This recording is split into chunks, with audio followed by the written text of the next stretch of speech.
आज आपण बनवणार आहोत कुरकुरीत असे कोबी मंचुरियन। त्यासाठी बघा इथं मी एक कोबी घेतलेला आहे। हा कोबी आपल्याला एकदम बारीक खिसणीने खिसून घ्यायचा आहे किंवा चिरून घ्यायचा आहे।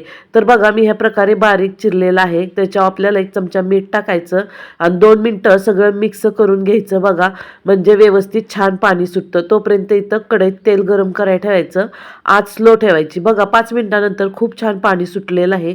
आता आपल्याला याच्यात अर्धी वाटी मैदा घालायचा आहे आणि अर्धी वाटी कॉर्नफ्लॉवर घालायचा आहे। लागल्यास नंतर घालता येईल। त्याच्यानंतर इथे 1 चमचा मी लाल मिरची घेतली, 1 चमचा सोया सॉस घेतलेला आहे आणि इथं 2 चमचे रेड चिली सॉस घेतलेला आहे बघा। त्याच्यानंतर अद्रक आणि लसूणची पेस्ट आहे, थोडीशी कांद्याची पात आहे आणि आता हे सगळं व्यवस्थित छान मिक्स करून घ्यायचं। कणिक भिजवल्यासारखं आपल्याला भिजवायचं नाहीये।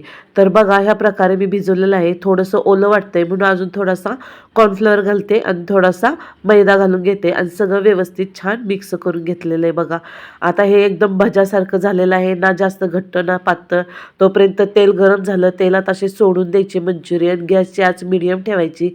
मीडियम आचेवर बघा असे मस्तपैकी क्रंची कुरकुरीत होईपर्यंत आपल्याला हे मंचुरियन तळून घ्यायचे आहेत बघा। एकदम टेस्टी आणि बेस्ट होतात। ही रेसिपी खूप सुंदर आहे, जरूर बनवा।